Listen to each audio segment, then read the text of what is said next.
Ó, Lola, vem cá, Lola. Vem cá, Lolinha.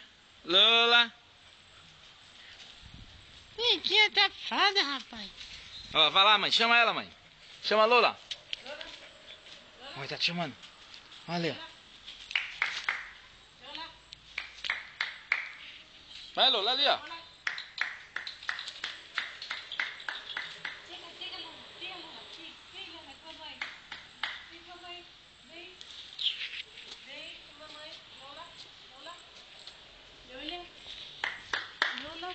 Ela tá apaixonada por tu, Alessandro. Não, toda fêmea é assim. É. Vá, mãe, chame ela e brinque com ela. A fêmea gosta mais dos donos machos. E o macho gosta mais das donas fêmeas. Ué. Sabia?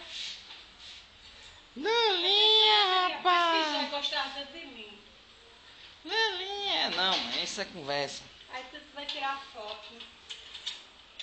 Lolinha, mãe. O João. Agora tá me confundindo tudo. Vem cá lá aqui dentro, vem. O João gosta de mim. Fala com ela. De mim. Maiana também me ama. Me ama.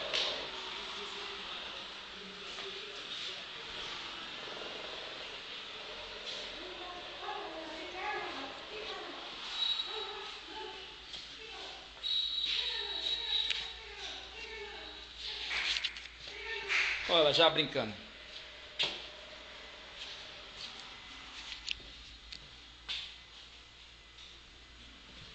Ela vai para tomar café de manhã, rapaz. Oi? Ela vai não para tomar café de manhã? Lolinha. Ó, venha mostrar ela a casa todinha. Mostra ela. Conhece, Mostra ela, vá mostrando a ela aqui, aqui é a cozinha. Converse com ela. Ela que vai no quarto de mamãe. Ela conhece, ela é curiosa. O outro quarto. Passou direto no teu quarto.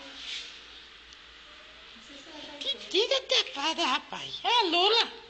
É a Lolinha de Alex e vovó Naí. Ó, entrou no teu quarto agora.